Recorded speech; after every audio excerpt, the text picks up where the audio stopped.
আসসালামু আলাইকুম। সবাইকে স্বাগত জানাচ্ছি বিডিফিউজে। আপনাদের সঙ্গে আছি আমি শরফি দিবা। ভারত ও বাংলাদেশের মধ্যে পারস্পরিক সৌহার্দ্যপূর্ণ সম্পর্ক নষ্টের জন্য দায়ী ভারত।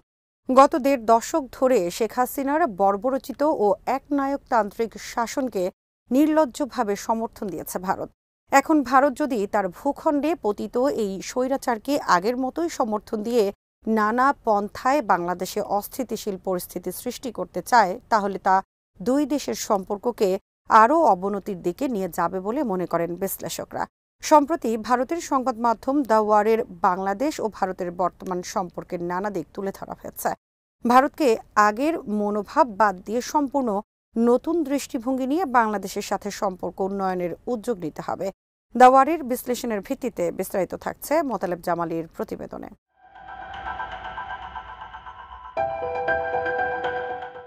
হাসিনার বিরুদ্ধে ছাত্র জনতার ২০ দিনের আন্দোলনে নিরাপত্তা বাহিনীর গুলিতে নিহত হয়েছে ৫৪২ জন। বেপরোয়া এই হত্যাকাণ্ড শেখ হাসিনার ক্ষমতাচ্যুতিকে ত্বরান্বিত করেছে এবং তিনি পালিয়ে ভারতে আশ্রয় নিতে বাধ্য হয়েছেন। বছরের পর বছর ধরে শেখ হাসিনার লুটপাটতন্ত্রের শাসনকে অন্ধভাবে সমর্থন দিয়ে গেছে ভারতের সাউথ ব্লক। এর ফলে লুটেরা দুর্বৃত্ত চক্র আনুমানিক ১৫০ বিলিয়ন মার্কিন ডলারের সমপরিমাণ অর্থ বিদেশে পাচার করতে সক্ষম হয়েছে। পাচার করা এই অর্থের পরিমাণ বাংলাদেশের জাতীয় বাজেটের আকারের দ্বিগুণ।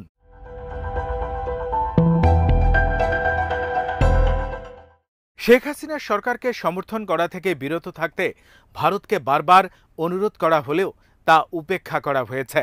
বিগত কয়েক বছরে বাংলাদেশের বিরোধী দলের পক্ষ থেকে করা অনুরোধ বারবার অগ্রাহ্য করে শেখ হাসিনার কর্তৃত্ববাদী সরকার ও তার দল আওয়ামী লীগকে নিঃশর্তভাবে সমর্থন করেছে দিল্লি।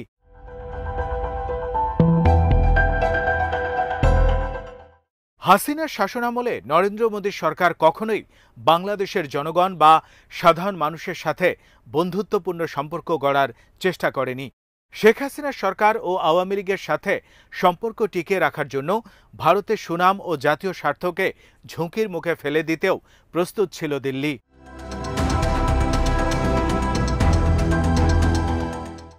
যুক্তরাষ্ট্র যখন বাংলাদেশে মানবাধিকার লঙ্ঘনকারীদের শাস্তি দিতে চেষ্টা করেছে, তখন ভারত ওয়াশিংটনে বাইডেন প্রশাসনের কাছে লবিং করেছে যাতে যুক্তরাষ্ট্র শেখ হাসিনাকে নিঃশ্বাস ফেলার সুযোগ দেয়। দিল্লি সে সময় যুক্তরাষ্ট্রকে বলেছে, যতক্ষণ পর্যন্ত বাংলাদেশ নিয়ে যুক্তরাষ্ট্র ও ভারত এক ধরনের কৌশলগত ঐক্যমত গড়ে না উঠবে, ততক্ষণ পর্যন্ত তারা ভারতকে কৌশলগত অংশীদার হিসেবে নিতে পারবে না।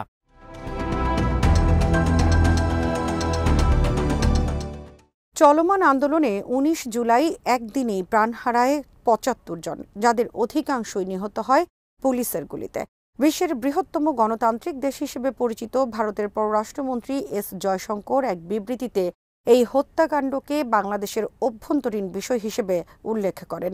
৫ আগস্ট গণ অভ্যুত্থানে শেখ হাসিনা ক্ষমতাচ্যুত হয়ে ভারতে পালিয়ে যাওয়ার পরদিন এস জয়শঙ্কর ভারতের পার্লামেন্টের নিম্নকক্ষ লোকসভায় দেয়া ভাষণে বাংলাদেশের মানুষ কেন দক্ষিণ এশিয়ায় ভারতের ঘনিষ্ঠ একজন মিত্রের বিরুদ্ধে রুখে দাঁড়ালো তা ব্যাখ্যা করতে ব্যর্থ হন।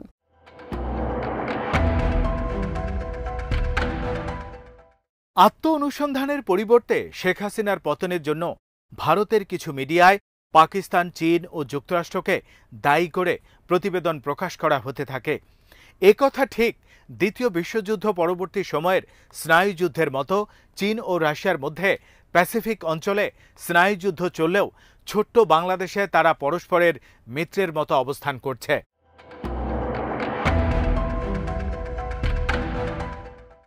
বাংলাদেশের অভ্যন্তরীণ বিষয়ে পাকিস্তানের জড়িত থাকার বিষয়টি খুবই হাস্যকর। বাংলাদেশে বর্তমানে যারা শিক্ষার্থী ও তরুণ প্রজন্ম শেখ হাসিনাকে ক্ষমতা থেকে উৎখাত করতে প্রধান ভূমিকা পালন করেছে, এই তরুণ প্রজন্ম ১৯৭১ সালের স্বাধীনতা যুদ্ধ দেখেনি, তারা পাকিস্তান ও ভারতের মধ্যে কোনো যুদ্ধও দেখেনি।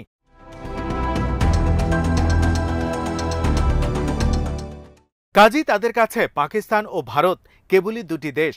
কিন্তু এদের বিরুদ্ধেই কোনো দেশকে জড়িয়ে নানা ধরনের মেমো তৈরি করা হলে বা বিশেষ কোনো দেশের সমর্থকে পরিণত করে অন্য কোনো তির্যক মন্তব্য করা হলে স্বাভাবিকভাবেই ক্ষোভ তৈরি করবে এদের মধ্যে।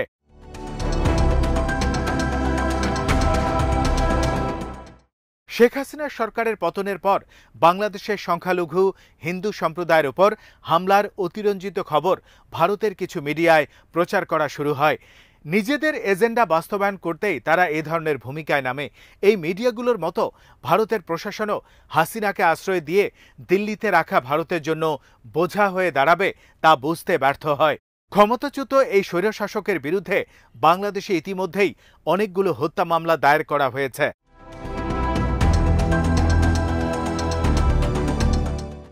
শিশু বিষয়ক আন্তর্জাতিক সংস্থা ইউনিসেফ এর তথ্য মতে আন্দোলন চলাকালে নিরাপত্তা বাহিনী ও সরকার সমর্থকদের গুলিতে ৩২ জন শিশু নিহত হয়েছে।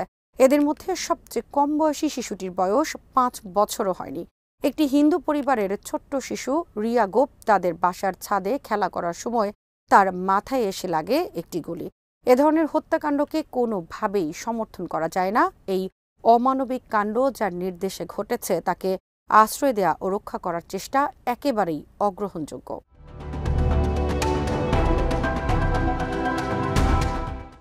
ভারত যখন নির্মমভাবে শিশু হত্যার সাথে জড়িত ব্যক্তিদের আশ্রয় দেয় তখন সম্পর্কে টানাপোড়েনের সৃষ্টি হওয়াটাই স্বাভাবিক। ভারত দীর্ঘদিন ধরে শেখ হাসিনা ও আওয়ামী লীগকে শতভাগ সমর্থন দিয়ে এসেছে, যা ক্ষুব্ধ করেছে বাংলাদেশের সাধারণ মানুষকে। বাংলাদেশের মানুষ ভারত ও আওয়ামী লীগকে আর আলাদা করে দেখতে পারছে না। শেখ হাসিনার পতনের কয়েক ঘন্টার মধ্যেই ঢাকায় ইন্দিরা গান্ধী কালচারাল সেন্টারে ভাঙচুর ও অগ্নিসংযোগ করে বিক্ষুব্ধ জনতা। ঢাকায় ভারতের ভিসা আবেদন কেন্দ্রের কার্যক্রম মাত্র গত সপ্তাহে সীমিত আকারে শুরু হয়েছে।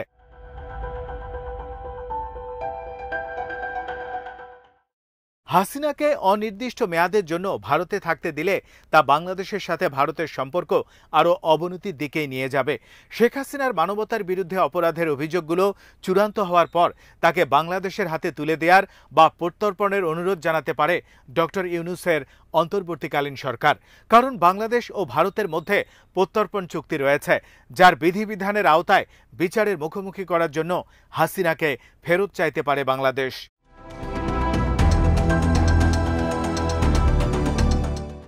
বর্তমানে তার বিরুদ্ধে ২৭টি হত্যা মামলা সহ অনেকগুলো মামলা দায়ের করা হয়েছে।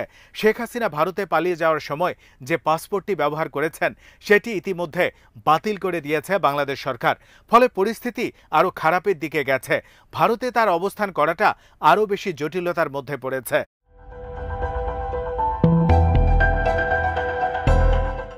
শেখ হাসিনাকে ভারতে রাখার চেষ্টা করা হলে বাংলাদেশের তরুণ প্রজন্মকে ভারতের প্রতি ক্ষুব্ধ করে তুলবে এবং তারা চীনের দিকে ঝুঁকে পড়তে পারে। ভারতের অদক্ষ ও অলস আমলাতন্ত্রই এই পরিস্থিতিকে ভারতের ঘাড়ে চাপিয়ে দিয়েছে বলে মনে করেন অনেক বিশ্লেষক।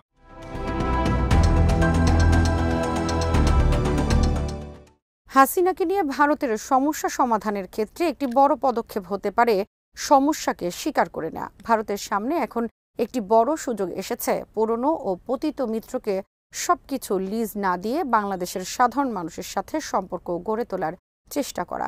ভারতকে এখন এটা বুঝতে হবে যে বাংলাদেশে তার পুরনো নীতি ব্যর্থ হয়েছে এবং তাদের পুরনো মিত্রদেরকেও পরিত্যাগ করেছে বাংলাদেশের মানুষ।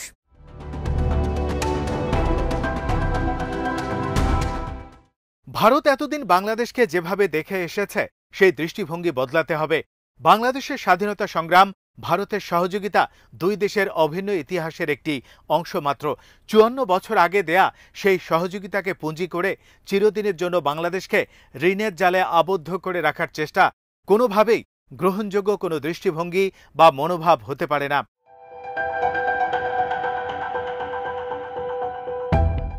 ইউরোপের অর্ধেকই স্বাধীন করে দিয়েছে যুক্তরাষ্ট্র, কিন্তু তাই বলে ইউরোপীয় ইউনিয়ন যুক্তরাষ্ট্রের কলোনি বা উপনিবেশে পরিণত হয়ে যায়নি।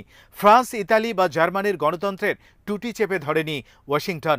ভারত যদি আঞ্চলিক সুপার পাওয়ার হিসেবে নিজেকে গড়ে তুলতে চায় তাহলে তাদের পররাষ্ট্রনীতি নির্ধারকদের যুক্তরাষ্ট্রের এই নীতি অনুসরণ বা সেভাবেই আচরণ করা উচিত।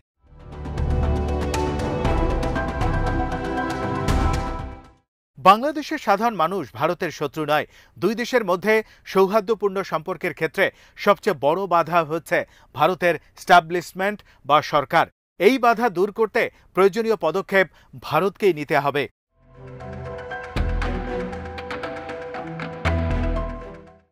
আজ এখানেই শেষ করছি। সবাই ভালো থাকুন, সুস্থ থাকুন আর দেখতে থাকুন বিডি ভিউজ। চ্যানেলটি ভালো লাগলে সাবস্ক্রাইব করুন, সংযুক্ত থাকুন আমাদের ফেসবুক পেজে। আল্লাহ হাফেজ।